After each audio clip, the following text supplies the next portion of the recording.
Live from the J.C. Newman Cigar Studio in Boston, Massachusetts, and the Gurkha Cigar Studio in beautiful British Columbia. Welcome to the Smokin Tabacco Show with your hosts, Matt Tobacco and Mitchell Santaga. And good evening, ladies and gentlemen. Welcome to another episode of the Smokin Tabacco Show.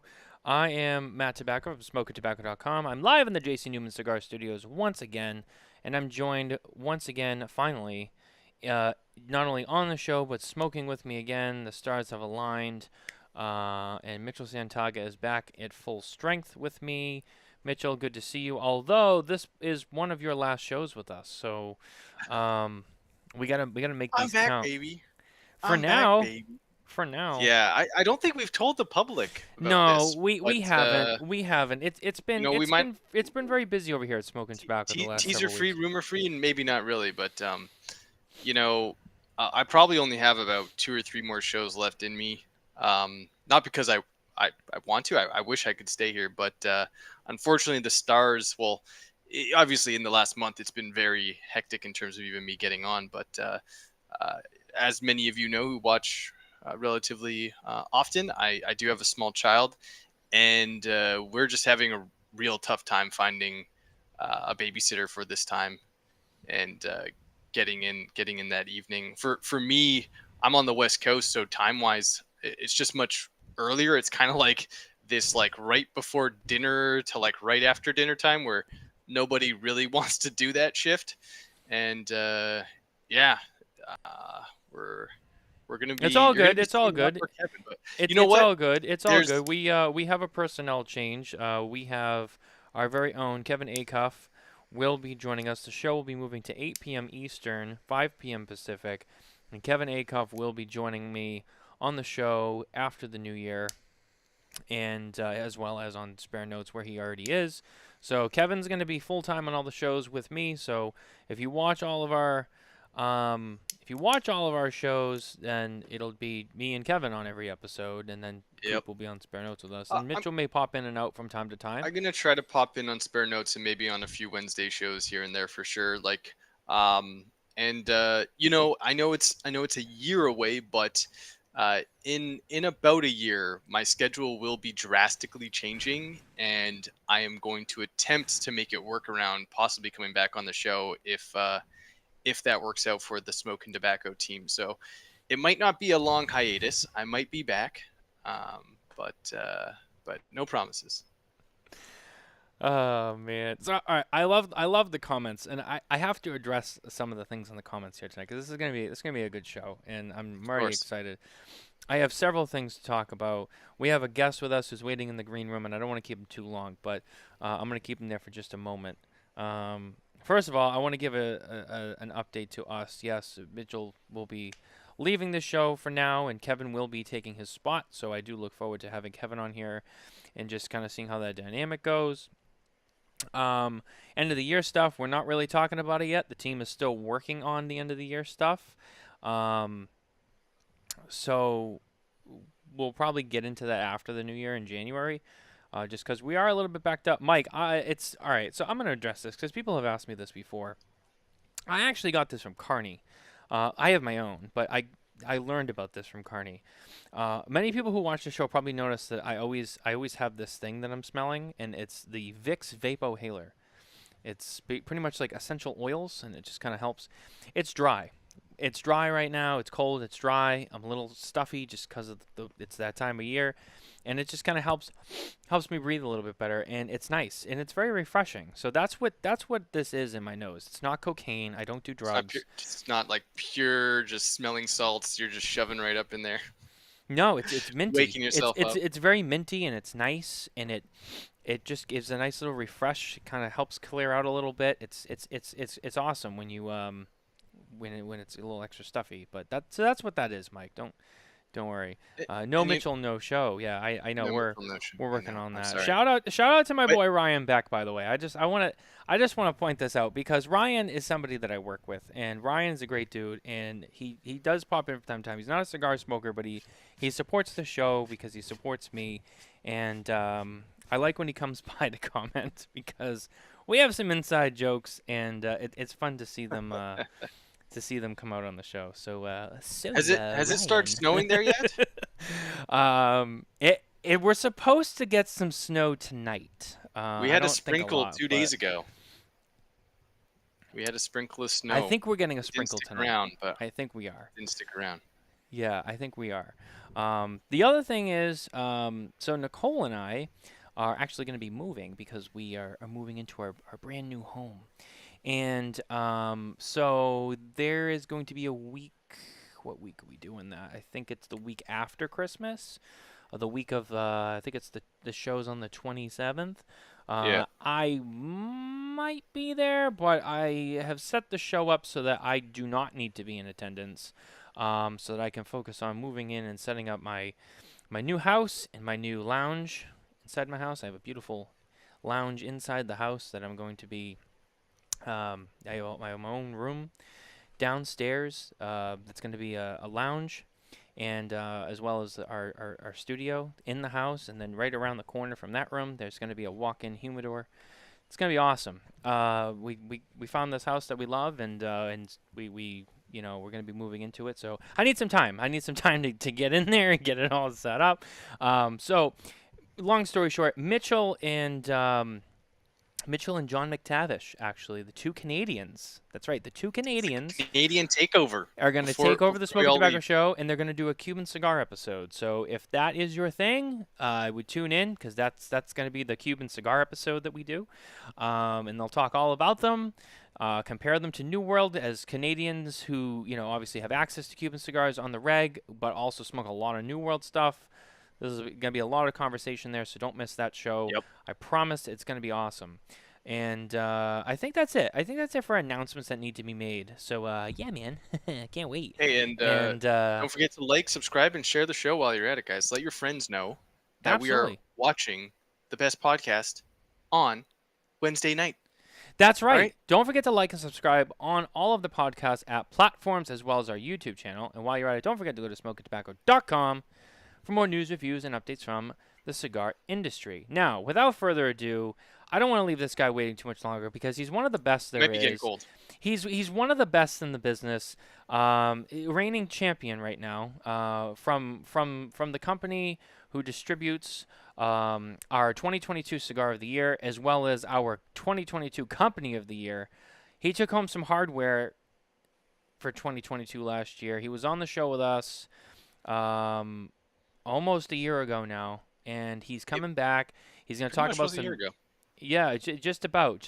It was last December. I don't know if to the day, but I know it was last December. It was around Christmas. He is finally here to talk with us again after they had another exciting year. If you follow our PCA and TPE trade show coverage, you'll already know that. It's the one and only, the man, the myth, the legend. It's Oliver Nivaud of United Cigar. Oliver, welcome back to the show. Welcome. What a nice welcoming. Thank you so much. What's going on, guys? I thought, the way you guys were going, I thought you were going to just kind of bring me in at around the 7:30 or 8:30 mark. No. Fancy going back and forth. We definitely got a little bit of a late start tonight, but that's okay. We were having a great time and just kind of got caught up in some awesome conversation, but that happens. What you got there? So this at the dollar store, this is Himalayan smelling salt, the kind of the same thing that you have. See, Oliver gets it. You can't see the label because it's in my, it's been in my pocket. It's been worn. So I don't really do it when I smoke cigars, and because it is a strong like eucalyptus minty smell, so it can affect the retro. But in between cigars or just in general, it just kind of opens up the airwaves. Little palate cleanser there. Yeah, a little palate cleanser. Little smelling salts between cigars. I remember when I first saw. So Carney uses these all the time, but he takes the wrapper like all the way off. So I just remember he had this white tube, and he would so casually in conversation be like, "Yeah, dude, so." And I was like, "What is that?" And he was like, "Oh, this." And then I was like, and then he told me, and I was like, "I got to get one of those." And I got one, and I was like, "Oh, this is so refreshing." Right. Yeah. No. Nothing to see here. No. It's fine. No. What's going on? But yeah, it's a good little piece to have. I can't really say much like chapstick. I am of the school of thought that you don't apply or sniff in when you're making eye contact with another human being, especially male. That's true. It's You know, weird. but I will say to get some of the basic essentials of getting through the cold weather is one of these and a stick of Burt's Bees. You got to get that Burt's Bees, man. Don't let those lips get dry. I'll tell you, and that's another thing that people don't talk about a lot. But you've probably experienced this. When your lips get all dry and cracked and you smoke a cigar, they tend to sting a little bit more from the oils and stuff that are on the tobacco leaves.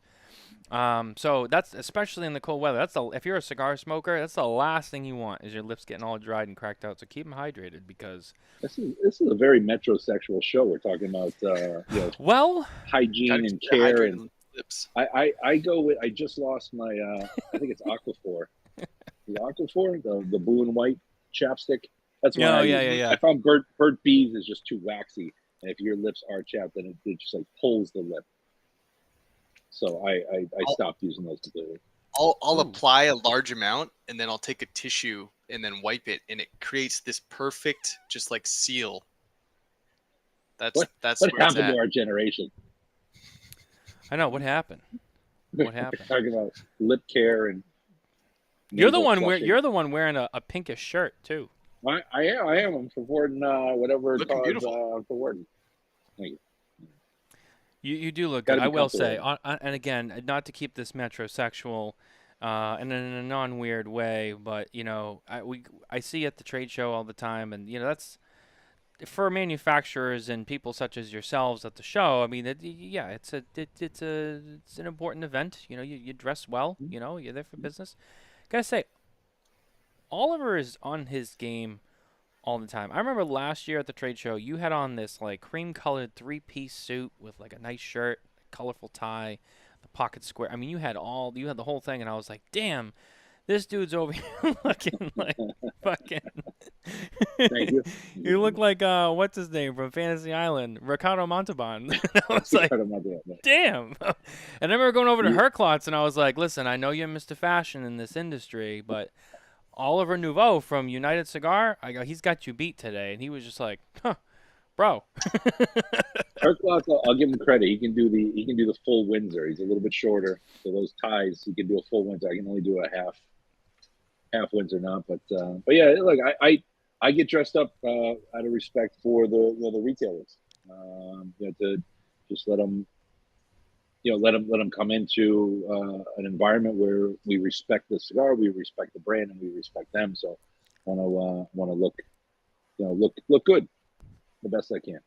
You gotta feel good. You gotta let them know you're not screwing around. You know, Look you're a good, professional. Absolutely. And I got to say, look, you introduced me, and the reigning champion. That's I give full credit to Nelson. We are the distributors, and but Nelson Alfonso blending that line and taking his time with the cigars post roll, aging them, and coming up with creative ways to just make the cigar what it is. That's all him. I kid around with him, and I say, because he's like, no, without you, we wouldn't be where we are. And I say, look, all I did, it's almost as if he had the Louvre or this museum, and all I did was open the doors, and I was letting people in. Yeah. You know, we're going to talk a lot about Nelson tonight and some of the stuff he's worked on, as well as some of the non-selected tobacco products under the United umbrella. There's a lot going on there. Last year in 2020, the year of 2022, it was a big year for you guys. You had a lot going on, a lot of new products. We started the trade show. You had some great trade shows, and then 2023. Going into this trade show, once again, you united and /selected, all that you encompass. Again, was talked about in like our top 5 most anticipated companies /booths to see. And once again, it felt like a very satisfied, yep, that was on point. You guys had a great show again. We saw some new stuff, went well.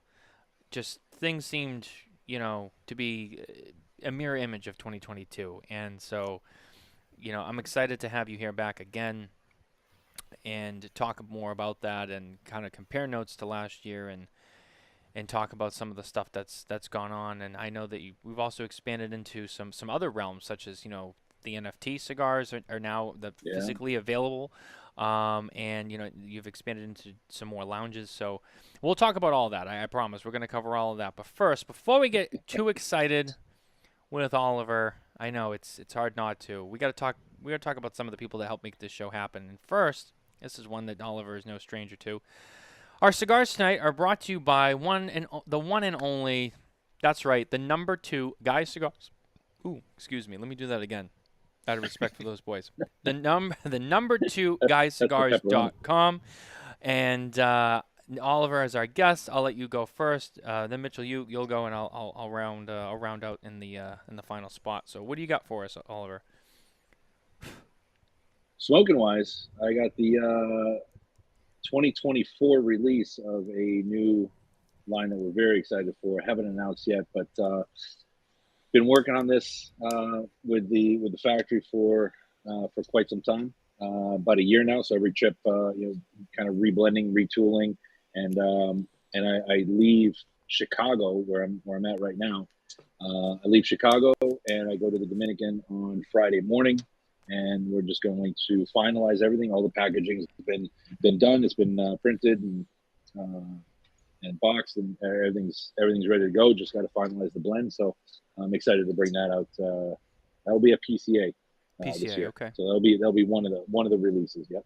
Ooh, one of the releases. Oh, look at him already teasing. Already teasing. This is great. Do you have something in the bullpen waiting for us once you finish that guy? What's on deck? I know you're a baseball guy. Then on deck, I got I had to go back to a Red Anchor. I've been smoking a lot of these. It's been hitting my palate really well. The working with Kellner and the KBF factory, we were blessed to, really, I want to give them credit too, a lot of credit, because this was a partnership. It's a 250-year-old line from Holland originally. So we had originally tried to work with Henke, and there were some restrictions. We then went over to KBF and started working with Hendrik, and then the dad came over as well and gave his blessing. And once he gave the blessing on the final blend, it's hard to change it, from that point, right? Sure. So I got the Red Anchor in line, and then United. I just opened up a full box. So if I got time, I'm gonna jump on another Robusto there. So, there you go. Cold weather, smaller Vitolas. That's the way to go. Absolutely. Mitchell, what do you got? United? Ooh, here we go. United, I think this was a Maduro Toro, and in the new round. I had previously tried the box press in Natural and Maduro, and this is my first time with the round, and it's smoking nice. I'm getting a lot of nice cocoa, leather, really like some nice baker spice on the retro. It doesn't have, if you take a big puff on the retro, it gives you a bit of sting, but it's actually quite a smooth retro for how kind of dark it is on the palate. So yeah, that was a reblend because we were having a hard time sourcing the Brazilian Matafina that was in the box press. And as I was playing around with an event only cigar, and which was a United Lancero, and we had started the cigar bar series. So seeing cigars in the round going to box press. So I just did the opposite and came across some Dominican broadleaf, which I fell in love with. It was rich and hearty, and then some tobacco from Quisqueya in the Dominican, and I thought it worked well. It was balanced, and it was really nice on the draw, light, nothing overpowering. But the retro for me is the same. It's smooth, but you get a lot of flavor notes out of it. Is that what's the wrapper? Is Dominican broadleaf on this? No, so that was Mexican San Andreas. We used Dominican broadleaf in the filler. Ah, interesting. Okay, I not too many cigars out there using Dominican broadleaf right now. I don't know if anybody is. That's true. That's true. Now that I think about it, that's a good point. Yeah, that's Jose Dominguez, Magia Cubana. Their fields they were playing around with some Dominican broadleaf that came out. The first batch was a little rough, so we didn't go with that. And then the next crop, was working. So that ended up in the United line.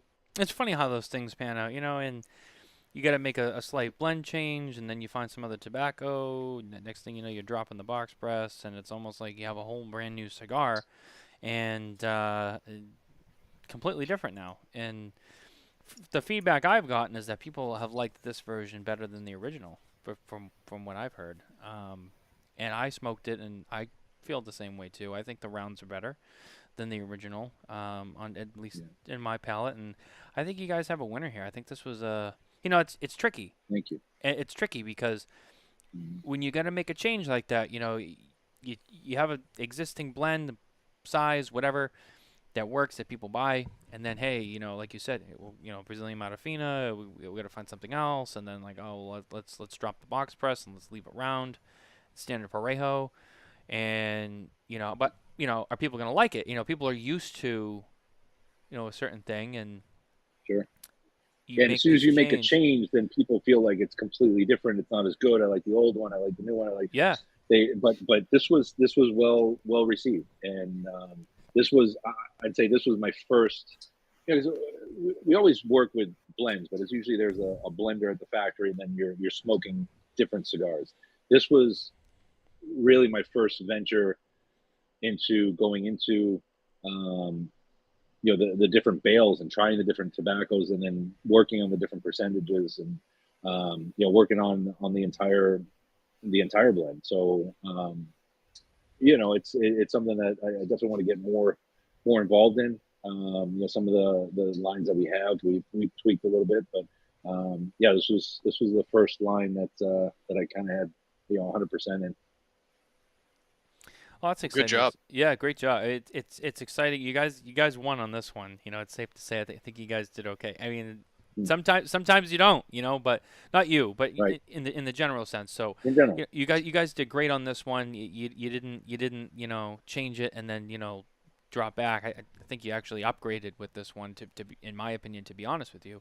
Not that the original ones were bad, but these are great. I think, like I said, you really hit it out of the park on this one. So really, congratulations on that. And it seems to the consumer base seems to agree with me as well.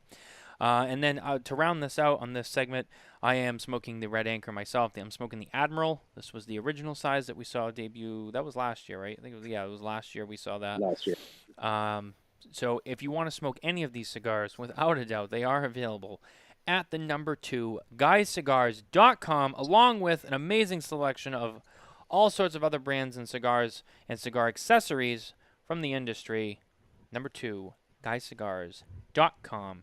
And as always, it would not be a show if we didn't cut and light our cigars with the best of the best. That's right, SD Dupont products. Be exceptional.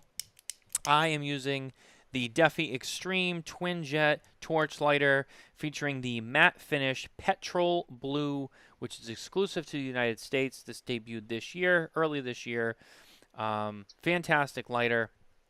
I actually think we're going to be swapping out and getting some different lighters and cutters for the show with SD Dupont, obviously. So stay tuned. There's some rumor has it there's some flat flame or the blade flame lighters that may or may not have just been released that we will be featuring on the show in the near future. So keep an eye out for that.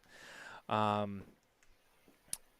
also, actually, I just remembered this. I completely forgot all about this until we were on here on the show. I wanted to give a shout out. We got some fan mail in about that. We actually had someone who wrote into us via the website, which anyone can do if you go to smokintabacco.com. And someone actually wrote into our friend JJ, who listens to the show. Thank you for being such a loyal listener and a fan of the show, who told us that he loves the show, he loves listening to us, and because of us, he actually went and picked up a Defi Extreme lighter from a retailer from SD Dupont. So JJ, won't be thank let you. down. Yeah, you won't be let down. You're going to love that lighter. And thanks for being a great supporter of the show. I just wanted to say that and throw that out there. So JJ. Thanks, buddy. All right. So back to Oliver and kind of everything that's going on with United. As I said earlier in the show, once again, it's been a great year for you guys. You've done such an amazing job. You had a couple more firecrackers come out this year. You had the EP Creo Pledge firecracker that came out this year. So good. Which was a good one. Did you do another run of the Bandolero firecracker this year? We had another release of the Bandolero Firecracker in November, as well as the Wise Man Maduro. Correct. And then this was the year that you also did the St. Patrick's Day firecracker with All Saints with Mickey With Peg. All Saints, yeah. So I mean, on the Correct. firecracker front alone, you guys were busy. You had a handful of releases there, and then And you we came had the out. Cinco de Mayo, Oh, that's right, in the street the tacos. street taco, the elote. Yes, Mm, yes. So you had a lot of Yeah. firecrackers. Then you did the Black Bomb firecracker, which is part of the core line, if I remember correctly. Right? Correct. That's a core product. That's a core product, yeah. Now, what was Yeah, different so that's about that that's our Maduro. from the other original core line firecracker? So we have a sun grown Habano, which is the firecracker that everybody knows, and then we released the Maduro this year at the show, which is the Black Bomb. mm. Nice to have a couple So different it's just varieties. line- That's Yeah, awesome. a little line extension. So Yeah. that, and we can get into some of that too, because I when you look at the industry as a whole, it's like what do you continue to do to evolve? Is it come out with new lines, or is it reintroduce a line and do a line extension, or a different blend? There are cigars that have been around for forever that have just a name for them. If we take like a Monte Cristo, Romeo and Juliet, right? Those names, those are household names. But that cigar that my father smoked, my dad still talks about. He still says, "Oh, Upman, Partagas, those are the best cigars." But he grew up in France, so he was smoking the Cubans, and he comes to the U.S. and that's what he smokes. But that's what he knows. But that smoker isn't the same smoker today. So those blends have to evolve. So is it better to let's talk about United. United going from a box press, different blend, then coming out in the round, different blend. Now, who's to say in 5 years we don't tweak the blend again, because palates change, people change. So do we want to evolve that way? Because the industry, like we're a little crazy when you look at it. Like it's what's new, and it's taxing on the manufacturer, it's taxing on the retailer, and the consumer. Because we're all just searching for that new, when we should just kind of look at it as, look, your core group of friends, or your relationship, or your family. Like let's make that the base and the foundation, and let's just keep developing it. So that was a conversation that I just had with a retailer, and just trying to figure things out, because it's a little maddening. Oh, yeah, 100%. And that's something we talk about all the time, is that whole concept of everyone wants to know what's new. But the reality is, you come on shows like this, and you go to the websites like ours, and some of our competitors, and we report on the newest products and what's going on that's new. We are always reviewing the newest cigars, and because that's kind of like our job. I mean, to cover what was the latest thing. I mean, we can't just keep talking about the same cigars. So naturally, yeah, we're always talking about the new, but so there's a, I don't want to say that stigma is not the right word, but there's just this culture with a lot of people, in our circle, and then obviously the manufacturers, distributors, and retailers, have to be a part of this as well, because then the consumer base, they read our stuff that comes from you guys about what's going on, and they go in and hey, what's new, and I saw this and this and that. But the reality is people don't talk about, and we did a whole show on this. Mitchell, I don't know if you were on that show. There was a Spare Note show I did. I know Coop was there, but I can't remember if it was with you or Kevin. But we talked about, we did a whole show on being brand loyal, and what that means. Should you still be brand loyal in 2023? The way that the industry is now versus 20 years ago. But there's still a fair lot of people who, they're not new cigar smokers. They go in and they smoke what they smoke, and that's it. They don't care about what's new. And there's still a large majority of the consumer base, around the world, that buys and smokes that way. And it's like, I don't care what's new.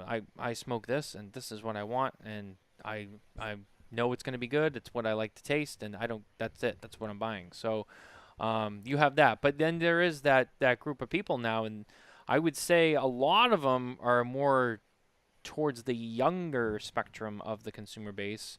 And I think because the culture is different, that you have people who just, well, what's new, and I can imagine, you put pressure on the manufacturers and the retailers to be like, well, what do you have that's new? You go into a retail shop and you're like, did you bring anything in new? And then the retailer has to go to you guys and be like, hey, so like, you guys have anything coming out new? Because I got customers that are like, yeah, I like the United and the Red Anchor is cool, but like, no, what are they doing now? Like, what's the next thing? And it's like, Right. well, we just spent all this time on that. Like, Right. it is. It's taxing. Yeah, 100%. 100%. Um, And with that said, I already talked about it earlier. We got one coming out in 2024, and a few others. So the cycle just keeps on going. So, Mhm. of course, and that's why we have a trade show every year. Yeah, So, exactly. so we gotta talk about what's new. So, and that's why Oliver and everyone else comes on this show, because they gotta tell us about what they have that's new, so that way all of you know. And around we go. But yeah, anyway, I mean that's been great, and you guys have, at least in the last couple of years, you've been good at keeping it new. And we've seen this at other manufacturers where it's new, and then one year it's, you know what, like, we got nothing new this year. All right, we're gonna focus on what we got. We already got a shit ton of SKUs. Do you sense that you're kind of getting close to a year like that, where you're like, you know what, we already got a lot going on. Let's just settle in and slow down and just focus on what we have, so that we don't lose it, or it doesn't lower in quality, or whatever other issues could arise from that. Yeah, I think one of the interesting things for United Cigars, we have the Firecracker. That even if we didn't come out with something new, like a new line, the Firecracker allows us to work with another manufacturer and maybe introduce their line to a retailer that didn't carry it, and vice versa. Because we get a lot of calls from retailers that now want to carry the limited release, that may have not carried the Firecracker in the past. Well, our limited releases for the Firecracker, that's only available to Firecracker retailers, but with the announcement, typically at the beginning of the year, we announce that that gives them at least a few months to then become a Firecracker retailer, to then become eligible for the limited release. So, I think you have to have a healthy balance between the two. I'd like to see our company, because we are still young, kind of focus on a lot of the lines that we have, and start to develop those. Because in the portfolio we have 25 different lines now, from Wow. $2 all the way up to 75. So kiddingly, when someone comes to the United booth and like, hey, what's new? I'm like, well, which lines do you carry? Are you familiar with this line, this line, this line? No, these have been out. So we have pockets where, like, the Jose Dominguez or the Yaya will do really well over here, but then in another region they haven't had it yet. They haven't even tried it yet, because they don't have the customer base requesting it yet. They're requesting the Firecracker or the United or La Giana. And so we're starting to try to blend a little bit more, to see growth across the board in the portfolio. But it's an extensive portfolio with when you look at United as a whole. I just talked to a retailer today here in Chicago. We had sent them an updated price list, and he's like, wow, I didn't know you guys had this many. We only carry this, and this, and I didn't know you had this and this other line. So there's just so much information going to retailers that sometimes it gets lost in the shuffle. So you just have to kind of remind them that, for us at least, we have to remind them that United Cigars has something for every palate and every budget. I think that's very true. I mean, you have a very budget friendly, a nice group of very budget friendly cigars.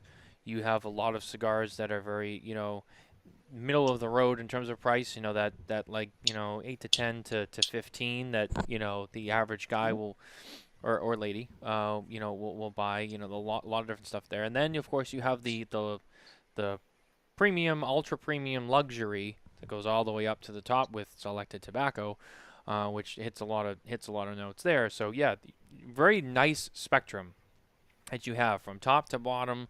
And I feel like the last couple of years, you guys have done a great job with that, setting up, and some of the brands you brought in to work with, and the way you've structured your portfolio.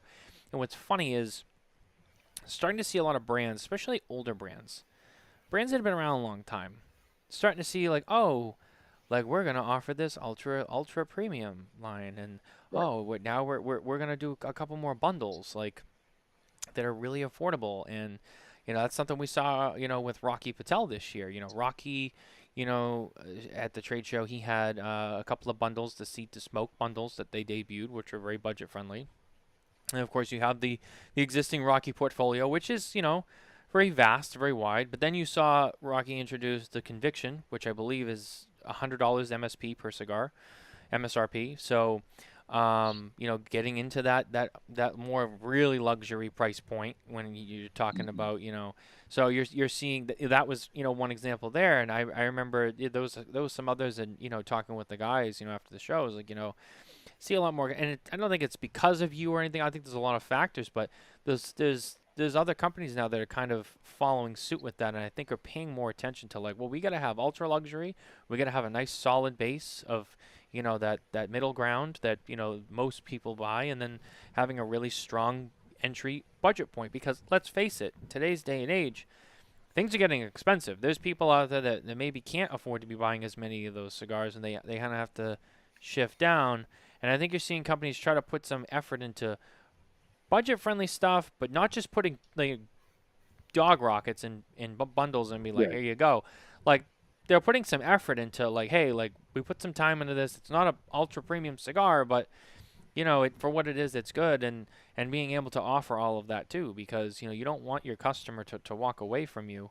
So if their price changes and their open to buy changes, so to speak, you kind of like, well, why don't you shift down over here? Now we have this. Or, oh, you want to spend more money now? Well, guess what? We have this luxury line now. And having that spectrum, so you kind of keep everybody under one umbrella, which is important, especially nowadays. Yeah. Now, Yeah. Oliver. What I like. Sorry. Go ahead. Oh yeah, no, you go ahead.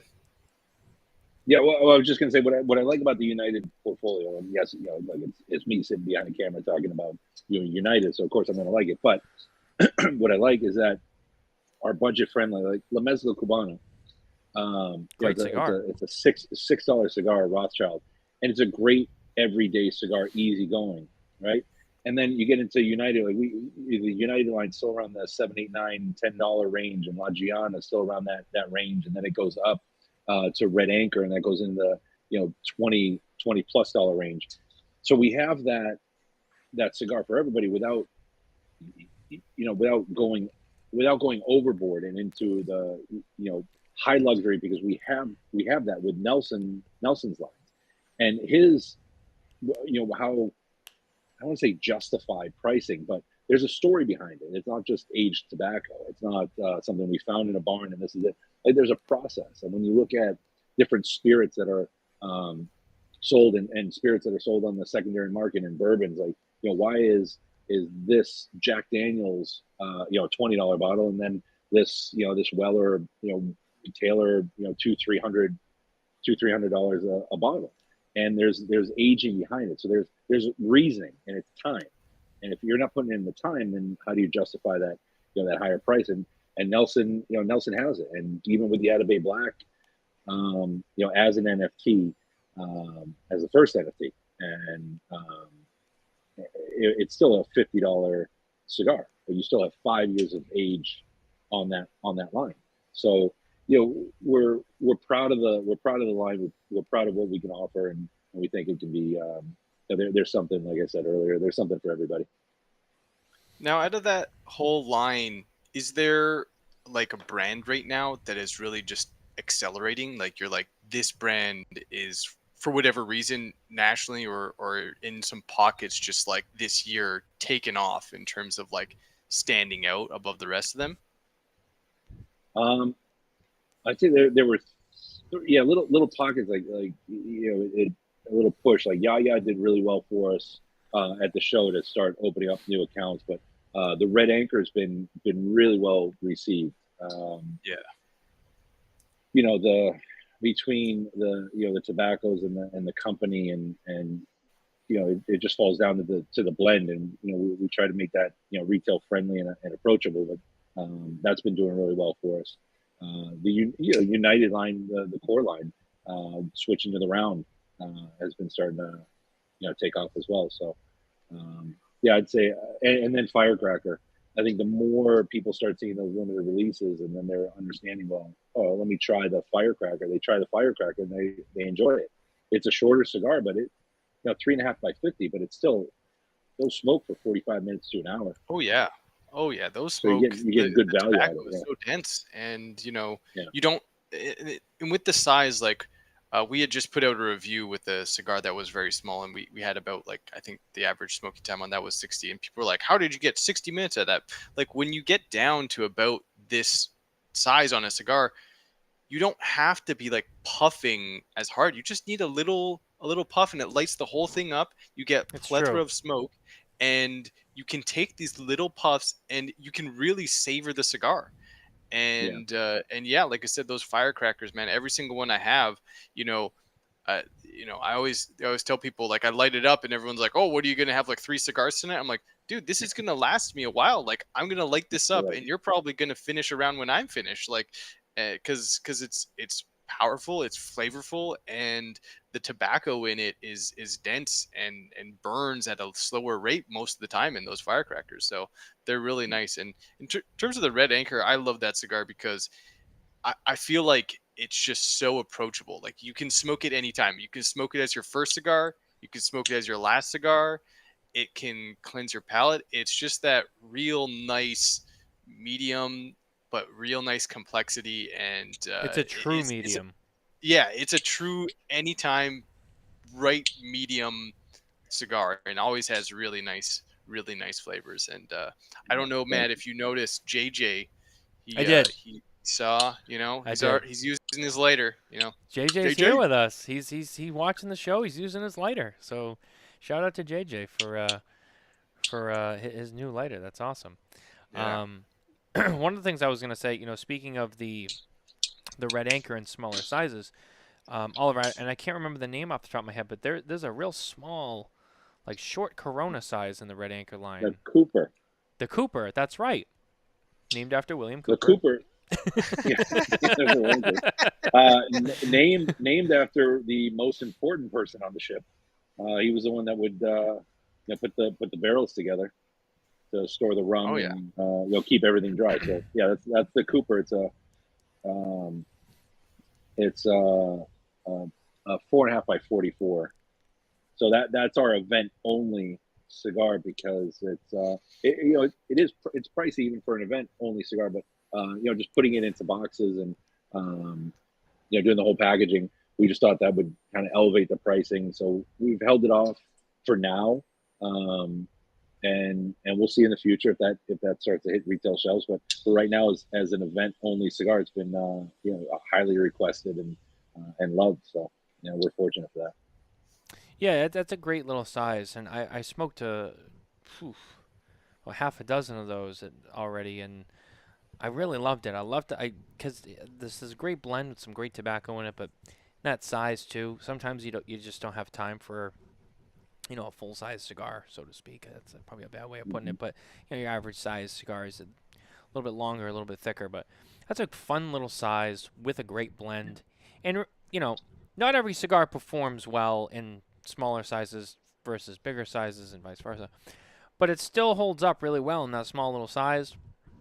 I think it's fantastic. And that was probably my favorite of the new sizes that were added to Red Anchor this year. That was the one that probably got me the most excited. And I think just because the smaller size just performed so well, and which we've talked about, that can be tricky. So I was really excited to see that, and I think it's delicious. Well, the gunner, you should. I don't know if you've had a chance to smoke it, but that's 6.5 by 44. Can't So it's the remember. same ring gauge as the Cooper, but just a little bit longer. I can't So remember if you like the Cooper, then definitely try the gunner. I'll have to circle around and check on that one because I mean, I especially the last year or so, I have really, I don't want to say fully transitioned because I mean I still smoke across the board, but I've been really enjoying more the smaller ring gauges, Mhm.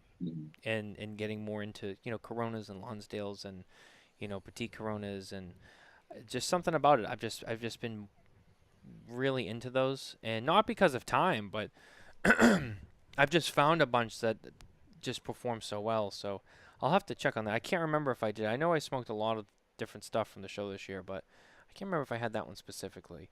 Now, speaking of the show, trying to make sure I encompass everything on the show tonight. One of the things, obviously, we'll talk about Nelson too. There's a couple different things there we can kind of go with. First and foremost, I want to talk about this first, and then we'll kind of get into the regular stuff, so to speak. We just saw the Atabey Black, which was the first cigar NFT that was released. Now, I know I want to make a thing here in terms from the media standpoint. I know, Oliver, that we in the media kind of gave a lot of attention to some of the NFTs that came after the Atabey one, Right. and I know that there was some. I don't know if it was intentionally put this way, but I think there was a lot of verbiage that was put out there on the LFD and the Tatawahe ones that followed about being the first. And I think the clarification that needs to be made is, you guys were the first to put the NFT out. I think it is fair to say they were the first ones to actually put the cigars out that go with it. So I think Correct. because they were available, but I think the credit is due. You guys were the first NFT. That has not changed. You were the first cigar NFT with the Atabey Black.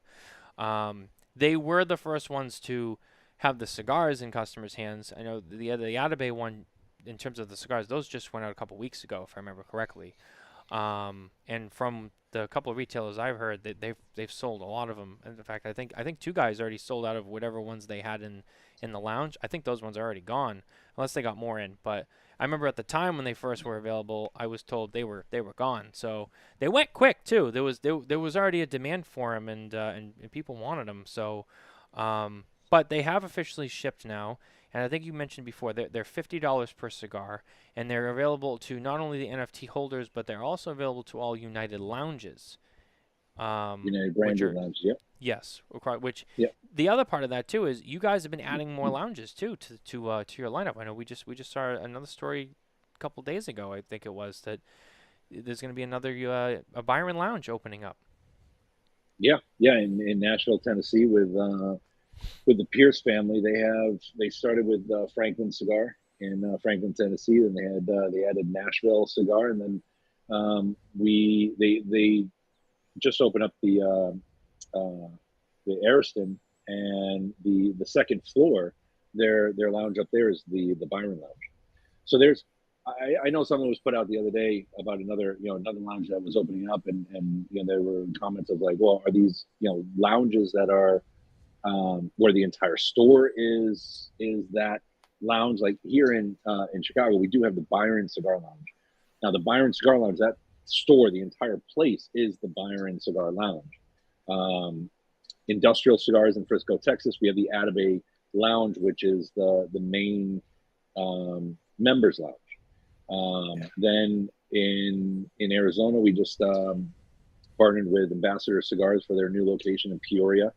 So their members lounge is the Atabey Lounge, and then with the Artisan or the Ariston in Nashville, their second floor members lounge is the Byron Lounge. Yeah, so there's different types of branding, but yeah. But they're all United lounges. New lounges, yeah. Yeah.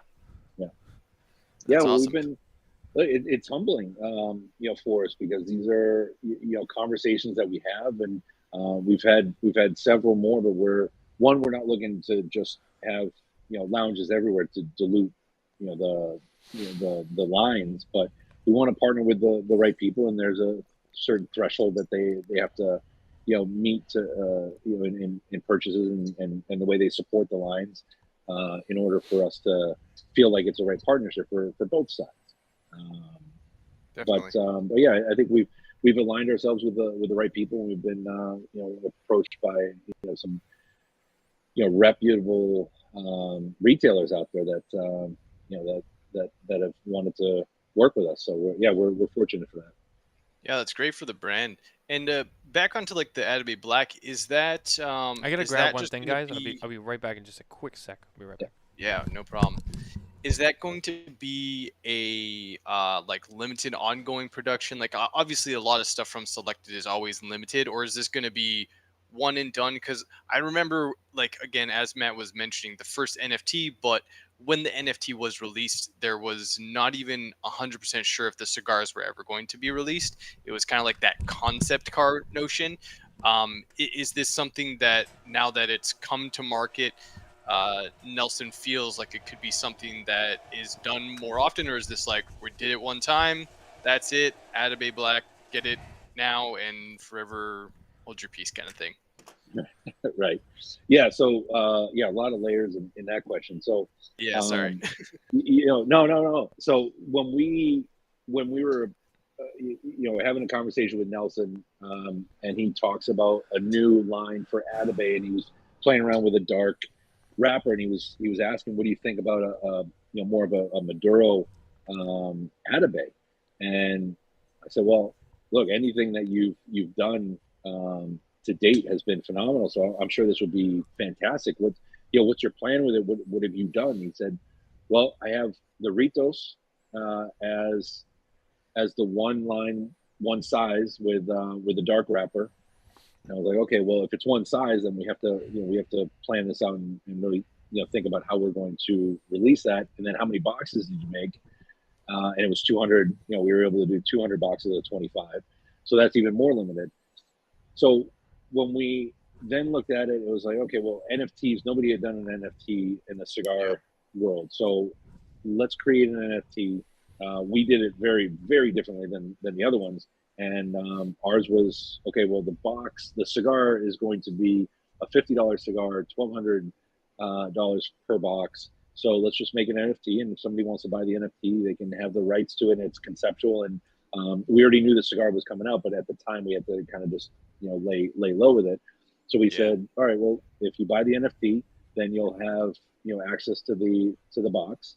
And the plan was to kind of grow it, because after we smoked it, we felt it was phenomenal. It was ready, and it's going to be even better with a little bit more age.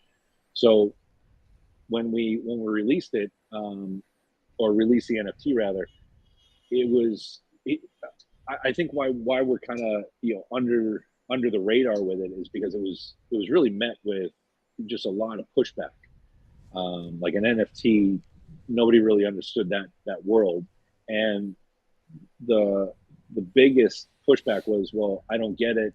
It's you're selling a cigar that you can't smoke. That's ridiculous. It doesn't make any sense. So then afterwards, I think when the other companies came out with it, and LFD being that first one to put it out for auction, they were selling the license to then carry the cigar, and they sold it for obviously a lot more than we sold it for. And I think the way they positioned it too, the retailers were getting multiple boxes per month, or access to multiple boxes per month, whereas the Atabey Ritos, Black Ritos, you could only get a certain amount for the year.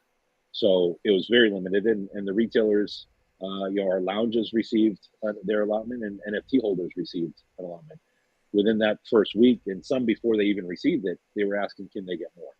So we should have more in Q1, so we'll be able to get more out, but it will be an ongoing limited production line. So, and that's increasing. Next year we'll have more boxes than this year's production. So they'll be ongoing. Yeah, definitely a cigar that is probably in my top 5 of wanting to smoke for this coming year for sure. The Atabey itself was, I probably, for, as everyone knows, I'm in Canada and we have a lot of Cuban smokers here.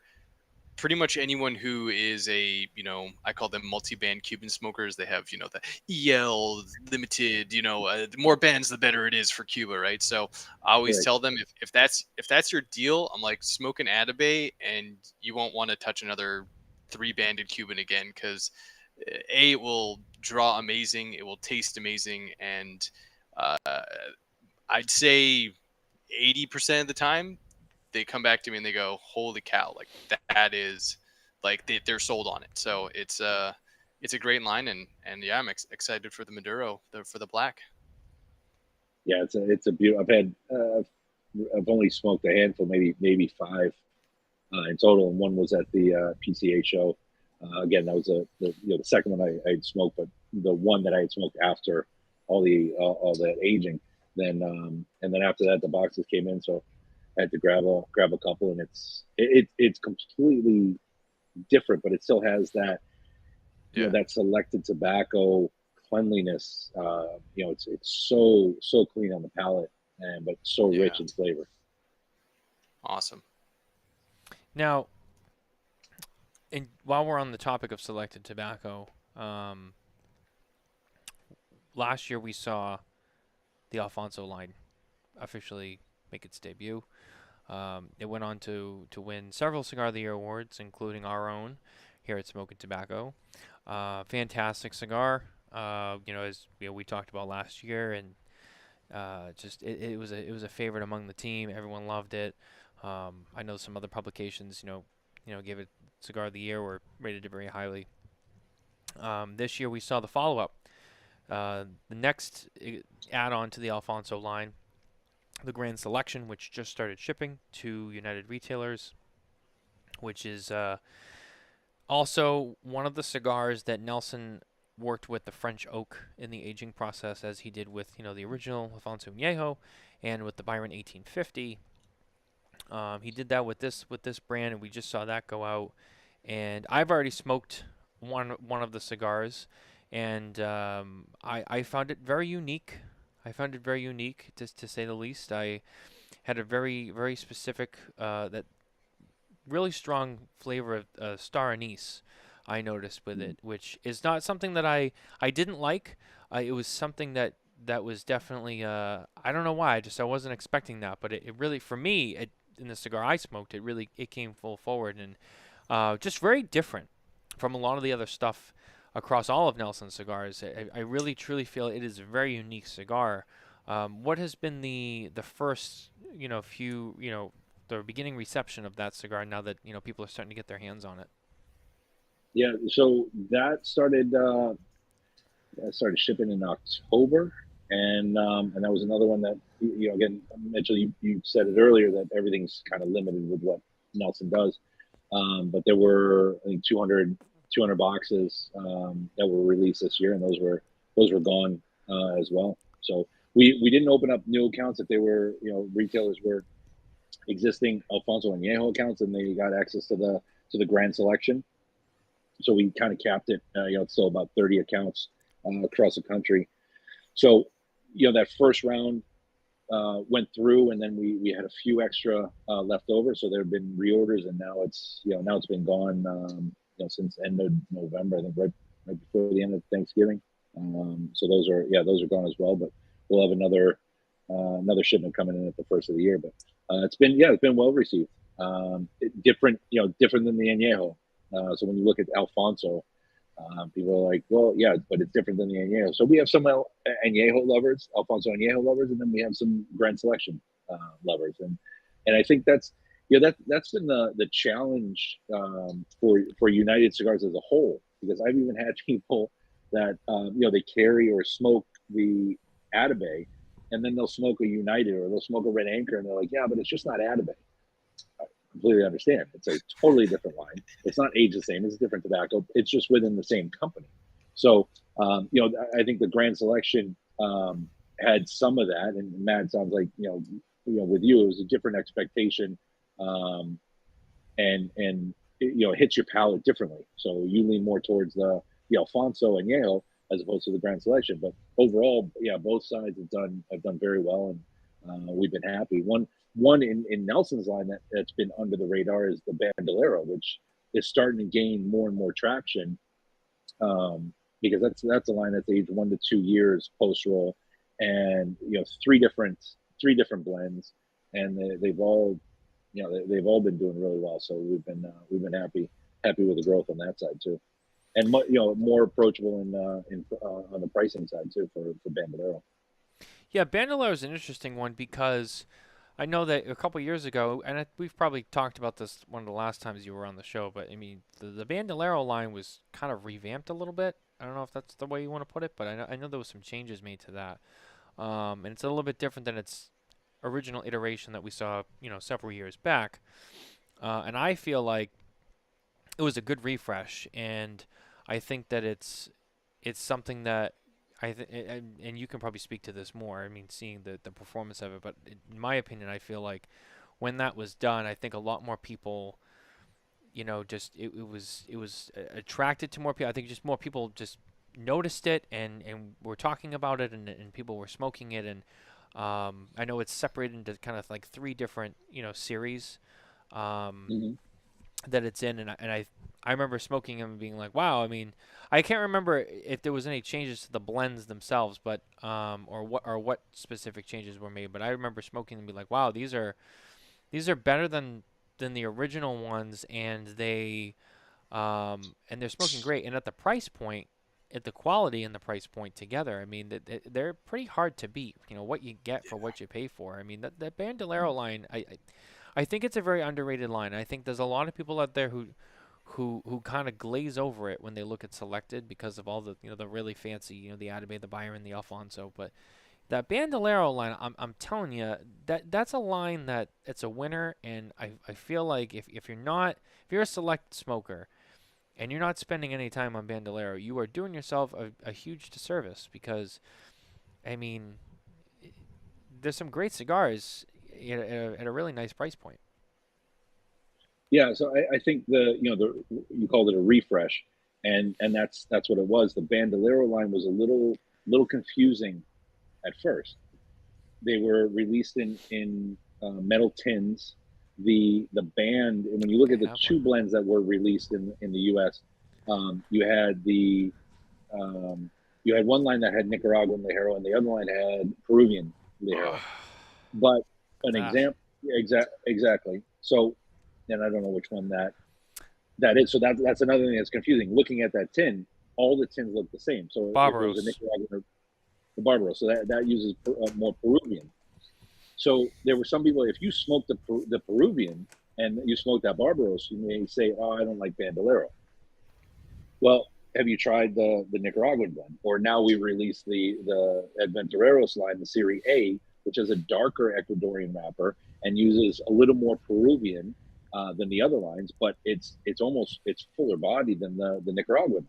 So the confusion was, you look at the Traficantes line, which is the Nicaraguan blend. The Picaros is a Toro that had a 54 on the band.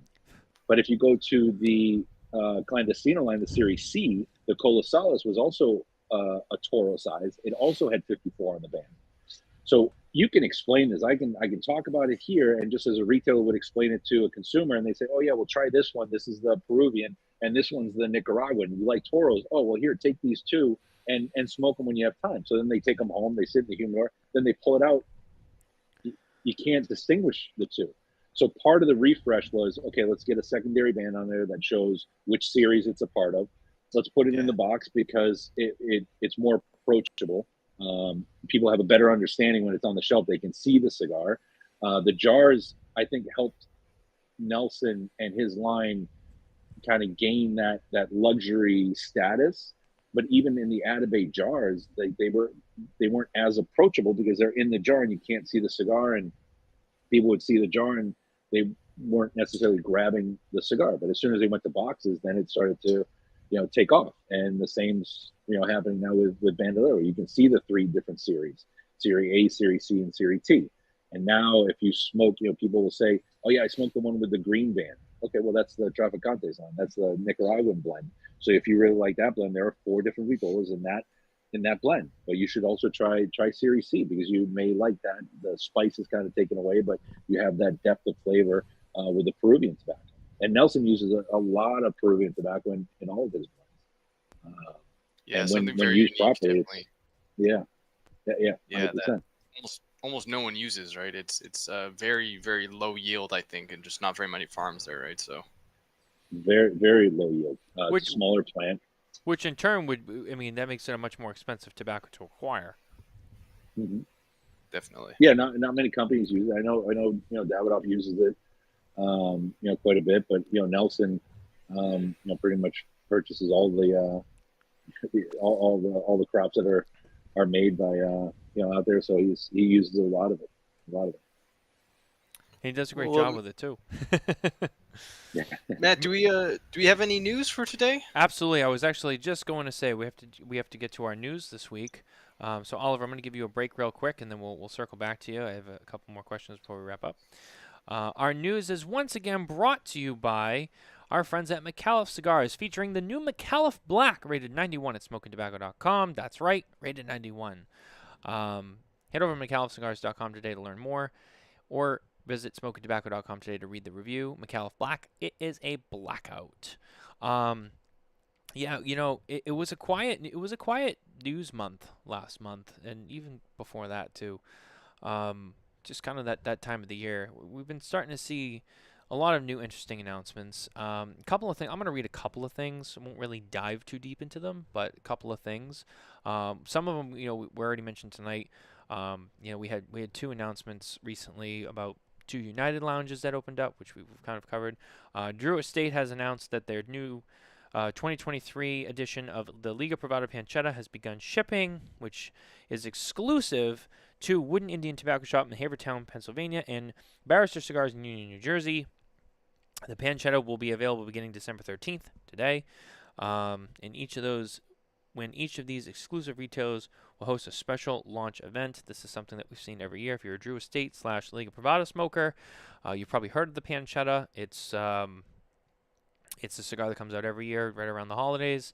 Exclusive, as there's several others that they do, such as the UF4, and we also saw the Mitchell. What was the one we actually saw for Casa de Monte Cristo that they were doing? There was the not the Porcini. What they call that other new one that they just announced? I can't remember. I don't know if you remember. Oh, you know what? You're muted. I'm sorry. Let me unmute you. There you go. There is the porchetta. I was The saying it. porchetta, that's right. I'm like, am I muted? And I look Yeah. down. I'm like, oh, I'm weirdly muted. Oh no. I didn't even notice. I was reading. And I was like, "Where are you?" And then I'm like, "Oh shit, he's Yeah. muted. I don't know why you're muted." The technical difficulties times, But yeah, so yeah, porchetta. so that I know that one. I don't know if that actually started shipping yet. I think it did. I think it's out there. I think I saw a few people with it, but Yeah. Also, there was another interesting one that came across my desk this week, and it's not something that we would normally report on, but at the same time, I just couldn't help myself because it was so interesting, and I was curious to see what people thought. But the first, or so claims, the first line of craft soda made to pair with cigars has been launched. A new line of non-alcoholic craft soda has been launched, designed intentionally to pair with premium cigars. Abina, which is Italian for to match or to combine, craft sipping soda was created by Charlie Albanetti after wanting a more interesting non-alcoholic beverage pairing for cigars than other commercially available sodas. Abina's unique flavors, such as earthy notes like beet and leathery notes from the use of saffron and patchouli, are designed to both create new flavors by combining with typical flavors found in cigars and to draw out otherwise undetectable flavors in cigars. Mitchell, I don't know if you read this story when it came out. But yeah. I read a bit of it. Yeah. I was intrigued by this. It's not. I mean, we see a lot of pairings and stuff, and obviously pairings that get made with existing products, but this is something different. Someone made a soda specifically for cigars. So the question is, I mean, is this a soda that you would just drink just to drink, or is this like something that would, only really taste well if you're smoking a cigar with it? That's the question I want to know. Yeah, I really do wonder. Also, like, I don't know if you've smelt patchouli, but like, I really don't like patchouli at all. Me either. It's That's why I asked the something, question, because I'm like, so what happens if And- you just grab this? You're like, look at and, this like, soda with patchouli. and It's like- saffron is a very particular flavor too. Again, usually used in smaller amounts and very like fine, elevated cuisine. Like again, they could be amazing with cigars, but maybe not the best on their own. But at the same time, like again, like patchouli in itself is very very overwhelming. So It's like a strong, yeah, it's very strong. yeah, it will be interesting. I think I know someone who ordered the variety pack already, and I think they said they received it. They're on my Facebook page and or in my feed and stuff like that. And yeah, it'll be interesting to say because like I said, I think they have like a coffee and chocolate one, a spice one, a leather one, and a fruity earth one. So it's like, you know, yeah, I have really no idea. It's an interesting idea um in itself, because I think the non like I do see people all the time asking, hey, what's your favorite non-alcoholic pairing? And there's the classic Right. Dr. Pepper, root beer, coffee, all those regular things. There's a lot. There's a But lot of options. there's tons of options, but something specifically kind of blended in the namesake to go with cigars is an interesting idea. And I think I think they would have to be good You know something? I'm actually gonna bring Oliver back in for this on their own. conversation because I'm curious. I gotta bring him on. We don't normally have the guest on the news segment, but I'm gonna bring Oliver in for this. Oliver, I don't know if you read this story, but I know you're a foodie, and I know you have Yeah. you have quite a palate, and I'm curious if you do know anything about this, what your thoughts were on it. If I don't know if you heard about this yet. Yeah. I saw it. I think it's a segment of the market that's just for the cigar side that hasn't really been, tapped. And is it necessary? I mean, you're going into a very niche, market, being cigar smokers, because everybody does, like Mitchell, to your point, everybody has their non-alcoholic beverages that they smoke, or drink. So would they then go out of their way, and how accessible is this to then pick this drink up and then pair it with a cigar? So I'm interested because they're unique flavors. Yeah. Would I like? I don't know. I can't really put a judgment on it without trying it. But I've been, even as of late, I've been drinking, just a lot of tequila, and Casa Noble has been one that I think pairs extremely well. And we've been doing events with them because they have their Reposado and their Añejo that are both aged in French oak. So it matched well when we do pairings with, the Alfonso lines or Byron 1850. But it also, we just did an event in Kansas that we did a pairing with the Red Anchor and the Casa Noble, and it pairs well because there's nothing overpowering about that tequila. Where for me, with whiskeys and things like that, sometimes it's just there's too much, and they battle, and that's just my palate, right? Yeah. I know, that's a classic, right? Bourbons and scotches, but a lot of tequilas I think pair well. And one I'm curious about is Mitchell. Do you have Clearly Canadian in Canada? Is that a Canadian brand that we just have Clearly here in the U.S.? Canadian. Like Canada Dry. No, right. We have Okay. Canada But Dry. Yeah, for sure. No. Yeah, it's Clearly Canadian. It's like the sparkling water, but there's like a blackberry. So there's Oh, different I flavored have seen waters. this with the blue Yeah, and top. Yep. yeah, exactly. So, I wonder if I've never really paired something that's like a sparkling. I think it's like a natural thing, but like a sparkling blackberry with a cigar. So I wonder what that's like. Yeah, I used to do this I guess like Oh, the Fentimans. micro I remember brewing that. Fentimans. Yeah, so I Yeah. used to do Fentimans Cola, which they use botanical based flavors to flavor their sodas.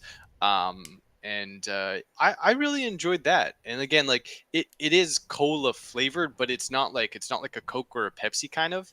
It is definitely much more botanical side of it, and that was really really good. They do also like I think a rose water, and they also do a really good ginger beer that I was making a lot of mules with for a while there, and that was a great pairing. Some people don't really like the ginger because it can kind of be add too much spice to the whole thing, But as long as you get a nice ratio of that kind of ginger beer, I actually like to go with bourbon and lime, and sometimes I'll even sweeten it with like a touch of maple syrup.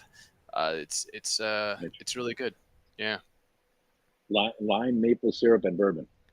Yeah, with ginger beer. Yeah, all right. I'll have to try that. Yeah. I think Touch maple syrup. certain, like everything can affect the cigar because the heat from the cigar and the smoke, your taste buds kind of, are awake and they liven up, and certain cigars they'll be even, more responsive to what you ate just before, what you're drinking now. And so again, for me, like when bourbons, there was the heat that just made everything just so alive and so awake that then when I would take a puff, it was just too much sometimes. Yeah. No, that makes sense. So I just switched to tequila. Maybe it's age or whatever. But that's been the path I've taken. Yeah, and I know I know you've done a lot of pairings with cigars, a lot of different stuff. And I also know you're, like I said before, you're a foodie. I know you're really you're not shy in the kitchen, so to speak. And I know one of your favorite things is tacos. I mean, I've known you for several years now, and I know tacos is really what gets you going. That's one of your favorites. I always say tacos. Tacos are like a cigar. When you look at the components, you got the wrapper, which is the tortilla. You have the filler, and then the binder that holds it all together. That's going to be the limes, the lime that you squeeze on there, or the hot sauce. So I don't know. It's so simple, but it can be so beautiful, or it can be just terrible. And that's how I look at cigars. So. And if I remember correctly, you're more of a taco truck kind of guy versus like taco restaurant. Street. Yeah, 100%. But look, the white guy in me, growing up with what is it? The Ortega hard shell tacos. Families just had the taco nights. Going back to a hard shell every now and again, it's more nostalgia than anything. But yeah, no, I'm more of a street taco, official soft taco shell kind of guy. Man, corn tortilla, cilantro, onion. I didn't even know soft shell and like small tacos existed until I was like 16 years old. Like when we did tacos at home, like my dad was always that hard shell taco guy, and I just thought that's what tacos were for like the majority of my life. And then we went out to go eat tacos one time and we ordered them, and they came and they're these little, the smaller ones. You get maybe 3 to 5 of them. And I was just like, what do I do with this? Like, what, like,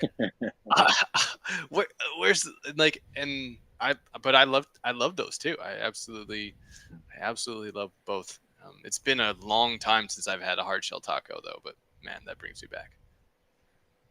Yeah, we'll have to, if you guys can escape one night, we'll have to go hit a taco spot if we're in Vegas. Oh yeah, for sure. I remember the last PCA show. Was it PCA? I think it was PCA. I think it was TPE. And I was with some friends, and we were gonna go to Tacos El Gordo, which I know you know very well. Yeah. And that line was really long, and it was like 1:30 in the morning, and the line was still really packed. And I remember it was getting late, but it wasn't quite late enough that I didn't want to eat, but I didn't want to wait in the line. And then we went to the other place that's like across the street. I don't remember the name of that one though, but there's another one that's like next to Tacos El Gordo. Yeah. So there are a few right on the same side. Yeah. Yeah. And there's like a plaza there too. Yeah. I think that's like in between two of those. So we went to the next one, which was still busy, but it wasn't as long of a wait. So we went there. I got him to go, and I went back to my hotel room, and I just remember eating it and being like, "Oh, these are horrible." Like, there was no flavor to them. They fell apart.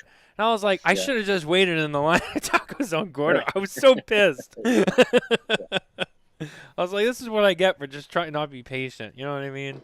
I don't remember that place, but it's not when you great. Just take all the hot sauce and just go, I guess I'm just eating hot sauce now. Yeah, essentially, yeah. There was like no cheese on it. It was dry. I'm like, oh, this is not good. Now, one of the things like I said, there's good and bad.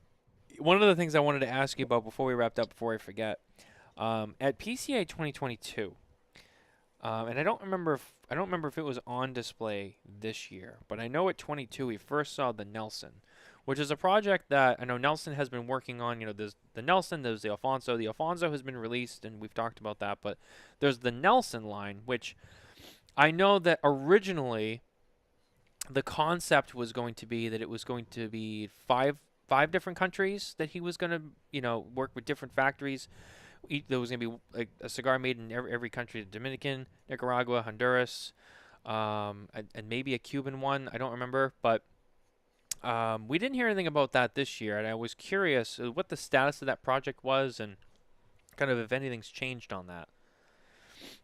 Yeah, so it changed a little bit. It was put on the back burner in 2022. He displayed it as a line, a new line that was coming out in his portfolio.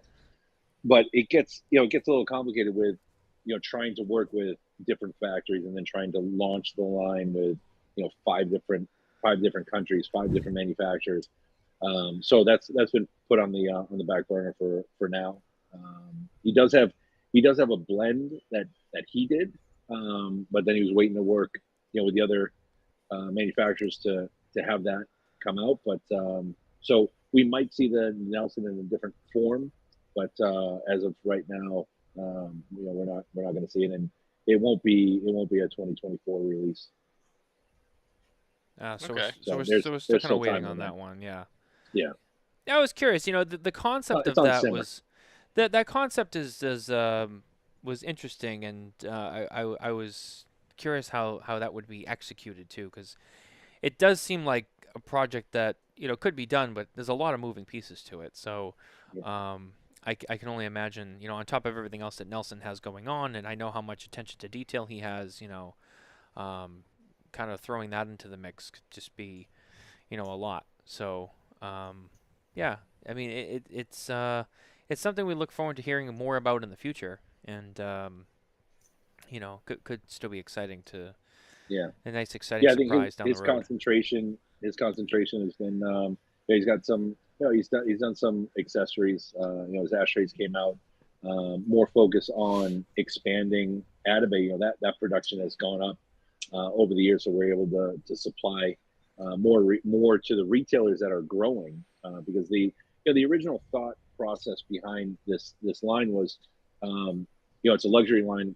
We don't necessarily want it to be everywhere. We want it to be the right fit with the right retail partner.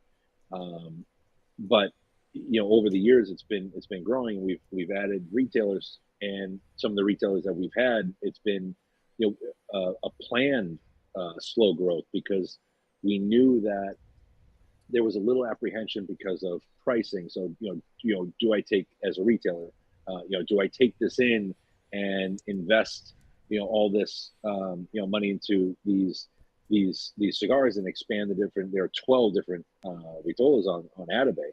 Do I bring them all in, or do I slowly grow it? We knew it would grow, because the first time I sat down and smoked Atabey, I knew it was something very special. So we've had this slow growth because we wanted to see the accounts that supported us early on. We wanted to watch them grow and be able to provide them with enough product to sell. Now we have back orders, as everyone, but it's not necessarily because we've opened more accounts. As we've opened them, well, then it starts to grow for these retailers. So they're seeing the growth. So then as they see the growth, well, then it's that production is only so much, and we can only supply so much.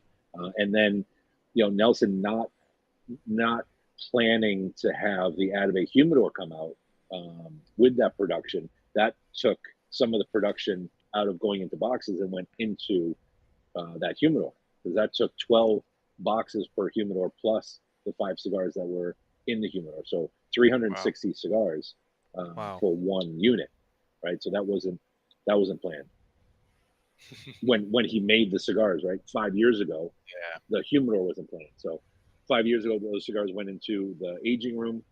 Then a couple years passed, and then it's, hey, I want to do a humidor that's going to hold 360 or hold 60 cigars, but have 360 cigars included. That takes out of the box production. Yeah, of course. I mean, and that's the So thing about Nelson too is just he's got a brilliant mind. He's got all these ideas, and you go to the booth at the trade show, and sometimes you'll see stuff, and you're like, "What's that?" And it's still kind of a concept. I remember like seeing a lot of the ashtrays, last year on display, and I was just like, "Huh, what are those?" And right, I don't think a lot of I don't know are still most. missing a few. Yeah, I was gonna say because I think some of them are out there, but I don't think all of the Mhm. ones that we've seen at the show are out there. But they're beautiful. They really are. They're beautiful. They're fantastic. Just works of art. I mean, guy knows how to work with tobacco and make cigars and age them and all that. But I tell you, he knows how to make packaging and ashtrays and stuff like that too. I mean, he's got quite the eye for detail. You got to give it to him. He's a Yeah, brilliant guy. yeah. There's an elegance about everything that he does. Um, so the Absolutely. Byron ashtrays came out this year, but limited.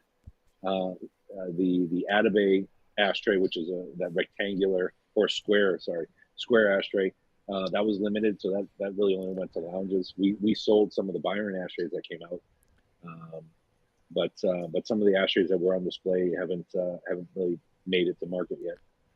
Yeah. Well, you know, hopefully we see more of that stuff hit the market in the future. Yeah. It's really cool stuff.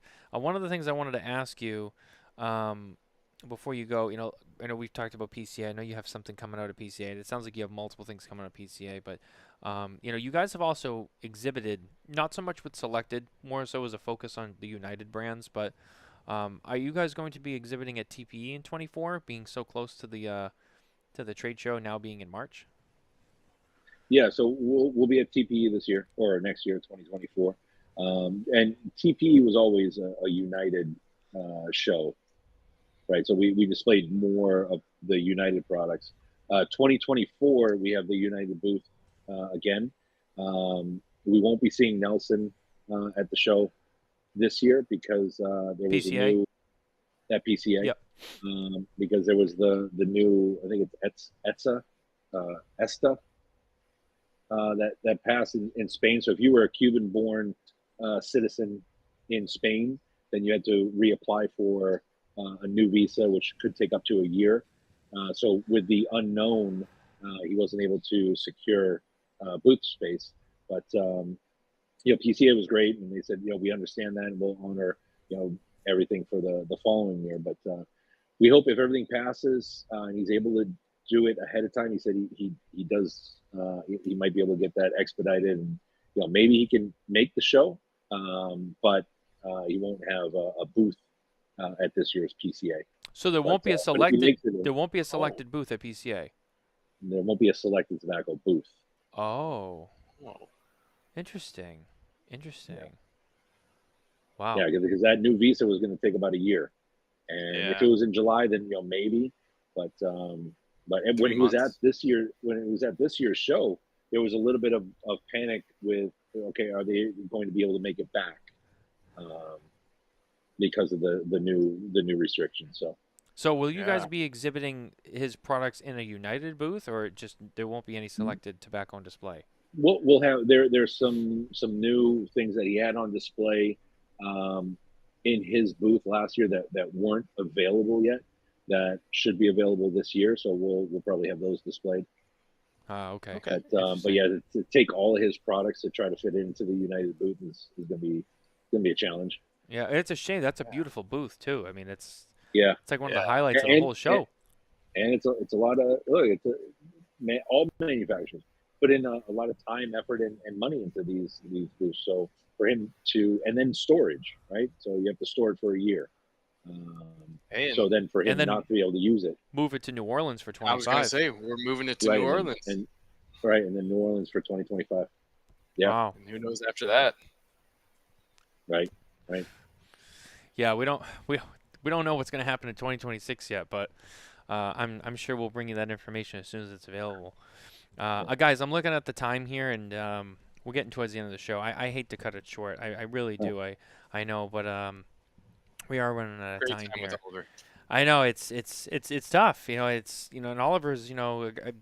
It's always fun when he comes on the show, but I appreciate you bringing me on. Yeah, absolutely. Anytime. There's always time for you, Oliver, and you've always been so good to us. So I want to thank you for your time and everything that you do for us to help us do what we do. Um, and it's always a blast. So thank you for being here tonight. I really Yeah. appreciate it. Thank you guys. Thanks for the time, for allowing me to, share some of the United information and lines, and appreciate you guys smoking the United and Red Anchor with me tonight. And if anybody wants more information or things that are coming out on social media, we're at United Cigars. So check us out. Give them a follow, guys. Don't miss out. They got some great stuff. Sounds like they got some more tricks up their sleeve. We'll see. Is 2024 going to be another big year for United? Time will tell. But we'll let you know if it is. And with that, don't forget to go to SmokinTabacco.com for more news and updates and reviews from the cigar industry, all on the manufacturers as well as the upcoming trade shows and all of our end of the year stuff, which I promise we're working on. And we'll probably see that stuff in January. So just stay tuned for that. And I think that's going to do it for our show this week. There will be a spare notes this weekend. I don't think Coop will be with us, but it should just be me and Kevin, unless anything changes, and then there won't be. But it might just be the two of us this weekend. So tune in for that. And with that, we'll see you guys next week. All right, guys. Good night. Take care. Have a